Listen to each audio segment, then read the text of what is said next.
Let's do some partial derivatives involving the chain rule. So in this question they say that f is a function of x and y given by here, x squared y cubed.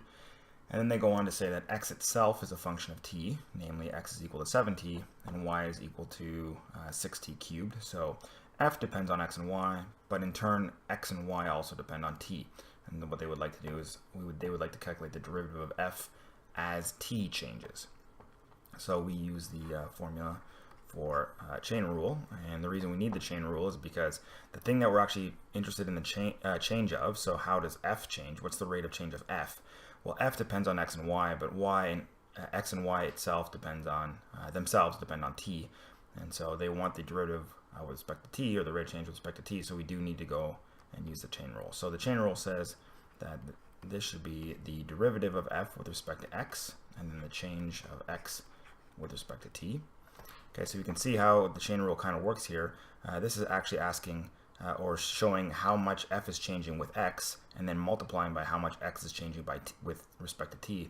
When you multiply those two things together, you get essentially how f is changing with respect to t via x, via the variable x.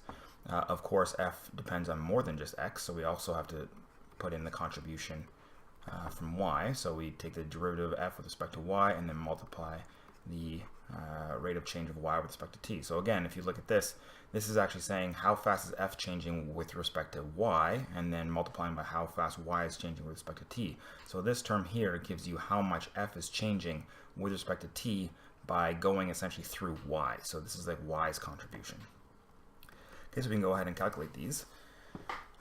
If we calculate the partial derivative of f with respect to x, so we go up here, the partial derivative of f with respect to x is 2xy cubed, and then the derivative of x with respect to t is just 7. Okay, so here's x as a function of t, we just take its derivative with respect to t, it's just 7. And then the second term is the partial derivative of f with respect to y, so this would be 3x squared y squared, and then we multiply by the derivative of y with respect to t. So here's y as a function of t, take its derivative with respect to t, and you get 18t squared. And so we can clean this up if we would like.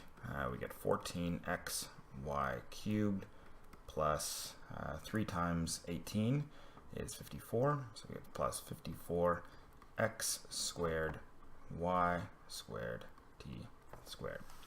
And that's it.